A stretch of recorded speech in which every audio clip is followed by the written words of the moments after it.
Dans cette vidéo, je vais vous parler des meilleures ventes de 2025, que ce soit dans les jeux français, dans les imports, mais je vais aussi faire un bilan de toute cette année et du futur. Hello! Bienvenue dans cette vidéo, je vais vous parler des meilleures ventes et de tout ce qui s'est passé en 2025 et de ce qui va se passer en 2026 pour Golden Meeple. On part directement avec les meilleures ventes de des jeux en langue française qu'on fournit chez nos fournisseurs en Belgique, en France. Avec des mentions honorables de 3 jeux qui sont Agent Avenue, Duel pour Cardia et Robotrick qui, pour une unité de vente, auraient pu intégrer ce top 10, mais ils trébuchent aux portes de ce top 10. C'est 3 très bons jeux. Robotrick qui confirme l'année 2024 et Cardia qu'on n'avait pas vu arriver. Et Agent Avenue, il n'y a pas grand chose à dire. C'est 3 très bons jeux.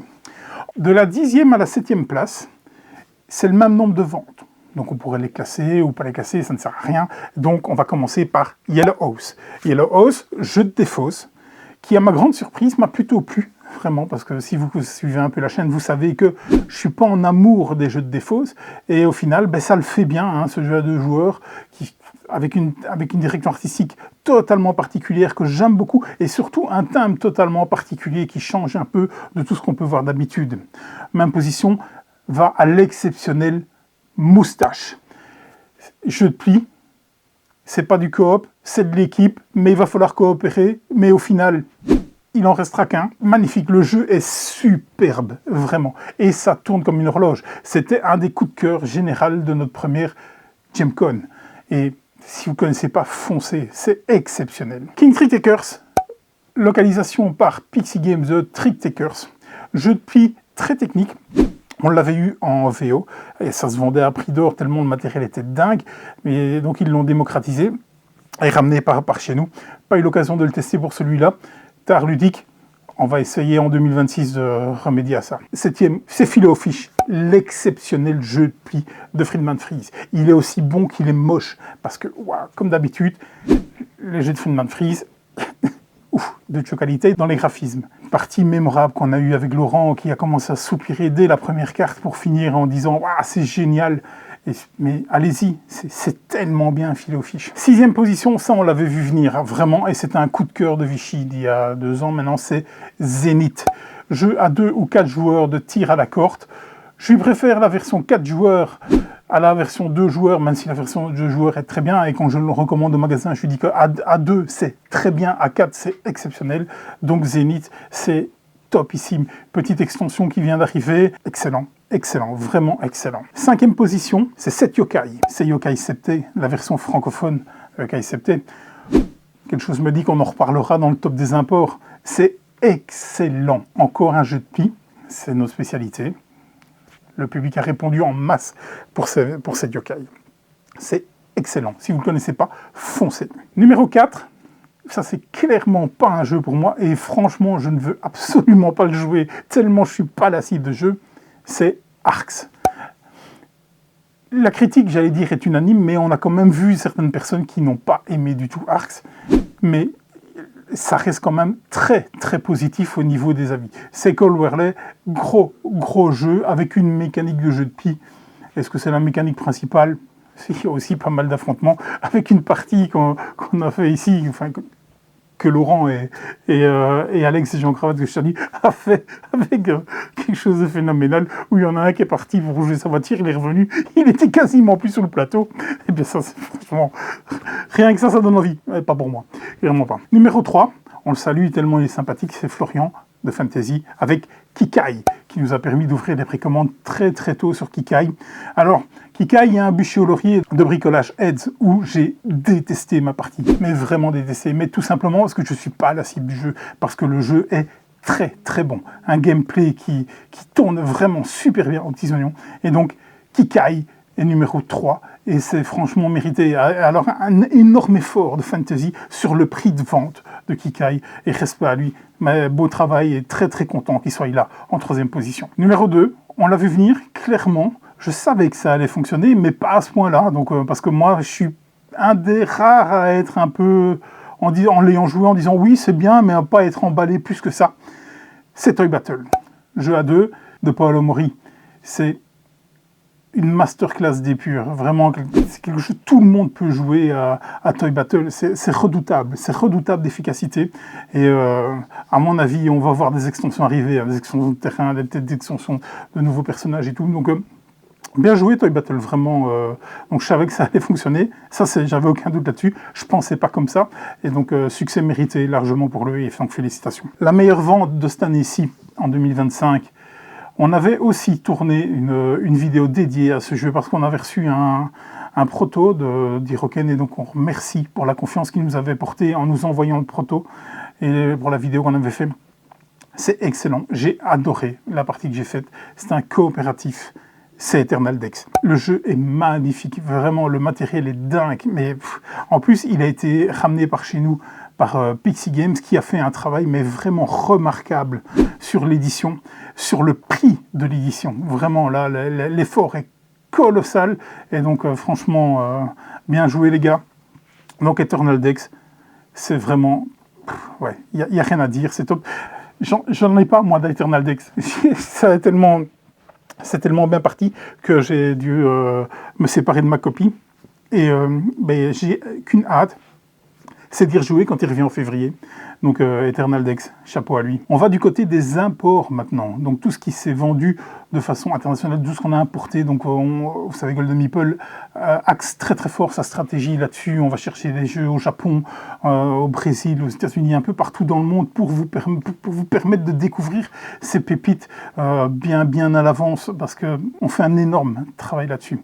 Donc là aussi, trois mentions honorables qui finissent à l'entrée du top 10 pour diverses raisons.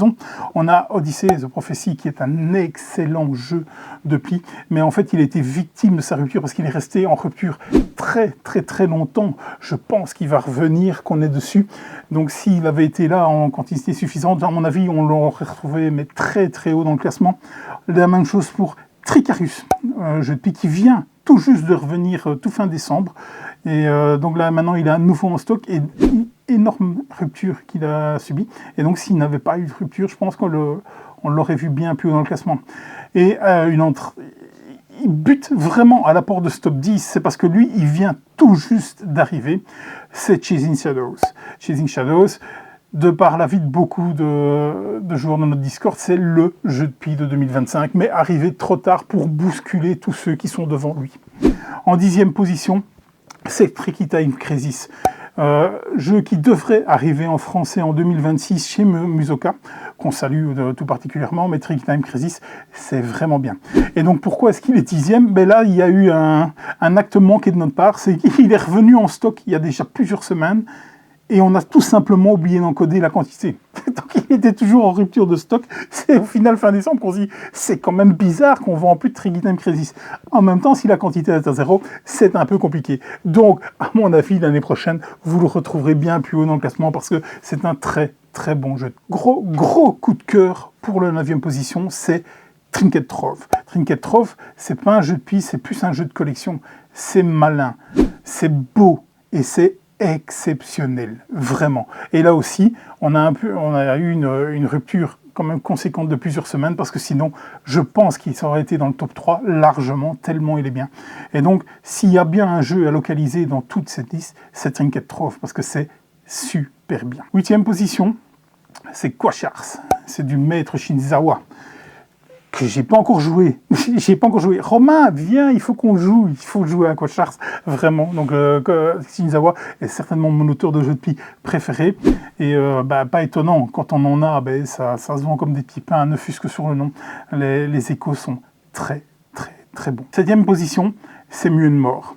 Toute l'année, il s'est vendu, mais vraiment très bien. C'est un des jeux préférés de Romain, c'est très bon. Il n'y a pas grand-chose à dire. Ce top est d'une qualité incroyable, vraiment.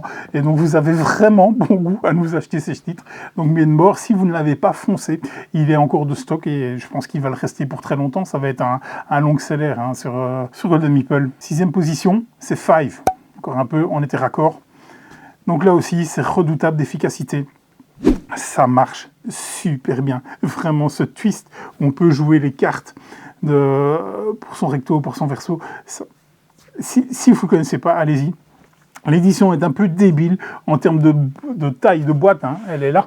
C'est vraiment, c'est un peu grand pour ce que c'est, parce qu'il y a pas mal de vide autour de la boîte, mais si vous ne le connaissez pas, allez-y, foncez. CMYK qui frappe très très fort, hein, vraiment. Donc, 5e position, tout comme 5e position dans les jeux francophones, c'est Yokai Septei. Yokai Septei, il aurait dû certainement être beaucoup plus haut, parce qu'à un moment donné, on a arrêté de le vendre pour des droits commerciaux, parce qu'à partir du moment où ça a été vendu pour la francophonie, on ne pouvait plus les avoir. Donc Yokai Septei, la version est magnifique, la version de Ninja Star. Elle est superbe. Ce jeu, comme je vous l'ai dit pour 7 Yokai, c'est très très bon comme jeu en équipe. Allez-y, foncez. Si vous ne connaissez pas, les yeux fermés, vous pouvez y aller. 4e position, énorme coup de cœur pour celui-là aussi, c'est Bitcoin. Une redoutable simplicité. Ça fonctionne du tonnerre. Il y a des rebondissements, des paris. On va... Une expérience, vraiment. C'est... Ce simple twist de pari est juste génial et fait tout le jeu. C'est magnifique. C'est... je ne sais pas trop quoi dire, quoi. Sur le podium, No Loose Ends, Shinizawa, réédition de Shut the Books. On savait quand ça avait été annoncé, on s'est dit waouh, le carton il va arriver, et effectivement le carton il est là, et en plus on arrive à s'approvisionner tout le long de l'année, d'où le fait qu'il est 3e, et donc le maître Shinizawa est sur le podium, et ça fait plaisir. 2e position, on n'est pas peu fiers vraiment, parce qu'on est seul en Europe à l'avoir, et on remercie encore H, l'auteur et la maison d'édition, de nous faire ce privilège et la confiance qu'il nous a accordée. On a fait les règles en français, on a même fait des vidéos règles là-dessus. C'est culte. Et c'était une évidence pour nous la première fois qu'on l'a joué. Ce scoring est juste d'une autre planète, vraiment. Il a les défauts de ses qualités, parfois c'est un jeu de pie, parfois on est tributaire de sa main, donc parfois ça tombe à plat. Mais l'expérience est dingue de culte, franchement... respect. Le numéro 1, pas d'énorme surprise, tellement c'est un énorme jeu. C'est Schadenfreude. Que dire là-dessus? Si vous avez jamais joué, c'est une réelle expérience. Vraiment, ce jeu c'est fun, c'est chaotique à souhait. Et au final, on rigole vraiment très très bien. Il y a des rebondissements jusqu'à la fin. Personne n'est sûr de gagner avant la fin. C'est tellement incroyable ce jeu. Donc, si vous ne connaissez pas, essayez de le jouer, vraiment. Ça vaut vraiment, vraiment la peine. Donc, Schadenfreude, numéro 1 des ventes, et loin devant. Hein. Vraiment, il y a clairement pas photo, contestation possible. Donc, vraiment... respect et chapeau à lui parce que ça le mérite tellement, mais tellement. C'est l'heure du bilan. Qu'est-ce qui s'est passé en 2025?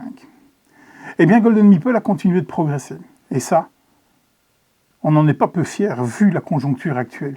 Parce qu'il y a énormément... Le secteur est dans une telle crise parce qu'il a été accaparé par les grosses machines, par les fameuses GSS, et où nos fournisseurs ont succombé à l'appel de ces GSS. Et donc c'est une victoire, c'est une petite victoire de continuer de progresser. C'est grâce à vous, bien évidemment, parce que sans vous, Golden Meeple n'est rien, mais j'aime à penser que c'est le fruit de notre travail, de toutes les heures qu'on a passées, des heures qu'on ne compte pas, pour être présent et pour occuper la place qu'on occupe. Et donc, bien entendu, il y a une grosse part là-dedans qui sont des imports, le travail de Laurent en particulier, même si Golden Meeple est une équipe et qu'on met un peu tous la main à la pâte là-dessus. Encore une fois, on ne compte pas nos heures vraiment pour vous dénicher l'introuvable, pour pouvoir vous donner accès à ces jeux qui sont juste incroyables, mais totalement méconnus par chez nous. Et donc tout ça, c'est notre travail. Donc tout ça, bien entendu, ça va nous pousser à nous continuer de nous diversifier. Toujours se diversifier. Parce que, comme je vous le disais, les grandes structures ont la main mise sur ce marché, sur le marché du jeu de société, et donc si vous ne vous diversifiez pas, eh bien soit vous les affrontez de front, mais alors à ce moment-là, il faut autre chose comme ressource que ce que Golden Meeple a. Donc la diversification est le cheval de bataille de Golden Meeple. C'était déjà le cas en 2025, ce le sera encore plus en 2026, et donc on va vraiment continuer de se diversifier. Il va aussi avoir certaines parties des articles qu'on va plus suivre, comme par exemple les inserts ou le pimp en plastique. Mais tout ça, ça fait partie de l'évolution normale de ce qui se passe. Mais les imprimantes 3D se démocratisent de plus en plus. Et au final, plutôt que d'acheter un insert Folded Space, vous faites faire des inserts, vous faites des inserts avec vos imprimantes 3D. C'est le cas aussi chez moi. Donc c'est une mort naturelle, on va dire, sur ces articles. Donc on va prendre l'énergie qu'on mettait dans ces deux pans de produits pour les mettre autre part. Au niveau des collaborations et partenariats que Golden Meeple a, donc on va déjà remercier donc toutes les chaînes YouTube, les influenceurs, tout ça qui collaborent avec Golden Meeple. On va essayer de pas les oublier, on va essayer de pas oublier. On a Boris, Boris de Rue du Jeu, on a des jeux en cravate, on a The Incredibles, on a le Labo des jeux. Donc déjà merci pour tout ce que vous avez fait cette année-ci. Franchement, vous êtes géniaux, je vous adore tous. Je suis tout ce que vous faites, vraiment. Je regarde toutes vos vidéos, j'écoute tous vos contenus et c'est à chaque fois un réel plaisir d'écouter la qualité de ce qui ressort de là. Ou l'aspect fun. On va dire.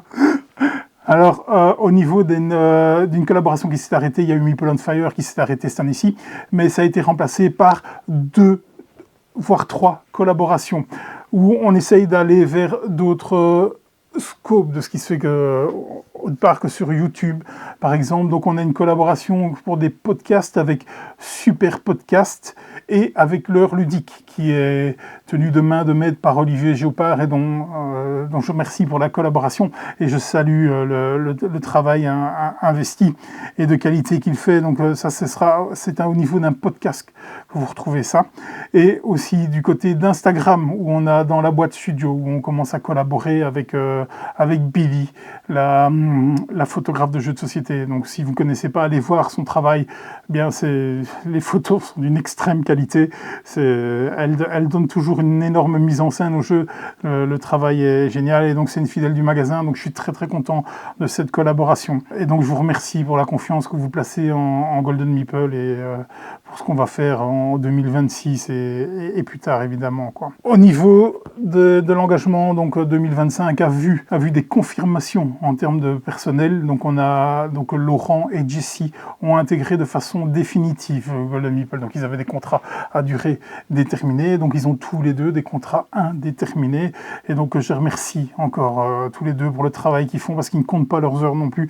Et ils sont toujours aussi investis dans Golden Meeple. Donc c'est clairement une équipe. Donc Golden Meeple, c'est plus moi. Donc là, c'est clairement une équipe et on va continuer de faire ce qu'on fait. Au niveau des projets, justement, pour ce qui va se passer pour 2026, donc on aimerait vraiment être présent. On allait en termes de professionnels faire pour prendre des contrats et voir ce qui se passait à Essen, mais on aimerait vraiment cette année-ci avoir un stand. Donc là, on va surveiller ça. On va vraiment surveiller tout ça. Romain aussi devrait normalement arriver un peu plus souvent en vidéo et donc ça on va certainement mettre des projets en route, peut-être un format Twitch ou un podcast, je sais pas. Donc dites-nous en commentaire ce que vous aimeriez comme format parce que j'ai toujours plein de projets dans la tête et peut-être que cette année-ci c'est la bonne pour concrétiser tout ça. La seconde édition de la Gemcon. La Gemcon, c'est le festival jeu de Golden Meeple. Donc là c'est déjà, vous pouvez déjà booker la date, c'est le 23, 24 et 25 mai. Cette année-ci, ce sera 3 jours parce qu'il y a le lundi de Pentecôte. Et donc la première édition était juste incroyable et on n'a aucun doute sur le fait que la deuxième le soit tout autant. Il y a le Discord aussi qui continue de progresser vraiment. Il monte tout doucement en termes d'abonnés. C'est pour un secteur aussi niche que ça, d'avoir 400 abonnés qui participent vraiment à la vie de ce Discord. Donc il y a pas mal de commentaires, ça bouge plutôt pas mal, c'est toujours bienveillant et donc ça je vous en remercie là-dessus. Donc merci de nous être aussi fidèles sur tous nos réseaux, sur la chaîne YouTube, enfin partout. Pour toutes les personnes qui de près ou de loin interviennent avec Golden Meeple, nous donnent des coups de main, même s'ils n'ont pas l'impression de nous donner des coups de main, c'est inestimable. Je pense entre autres, je n'en ressors pas un plus que l'autre, mais on remercie Thomas pour les vidéos règles de qualité qu'il propose et qu'on puisse mettre en ligne sur sur Golden Meeple. Plein de gens qui lisent des règles, qui nous disent attention, celui-là, ça a l'air bien, est-ce que vous avez vu celui-là, et tout ça, c'est inestimable. Ça n'a l'air de rien comme ça en disant tiens, j'ai vu ça passer quelque part et peut-être que nous on l'avait pas vu parce que on fait énormément de veille, mais des fois ça passe à travers les mailles du filet et des fois vous êtes là en bouée de sauvetage en nous disant ouais, celui-là ça a l'air pas mal et on s'y intéresse et au final c'est bingo. Je vous remercie tous infiniment pour tout ce que vous avez fait. On va remercier aussi tout particulièrement Guy et Val qui nous ont sauvé la vie à Paris et Ludique, où comme un boulet, j'avais oublié dans ma voiture toute une partie du stock qui devait être vendu. Ils ont fait le crochet jusqu'à chez moi pour récupérer ces jeux et nous les apporter le samedi matin à Paris et Ludique pour au final les avoir tous vendus, tout ce qui était dans ma voiture. Donc là, franchement, vous nous avez sauvés, mais... incroyable, vous êtes des amis en or, donc que dire, 2026 sera Golden Meeple et on va continuer de bosser pour vous. Un énorme merci, donc je vous souhaite le meilleur pour 2026 et surtout plein de superbes soirées et parties ludiques.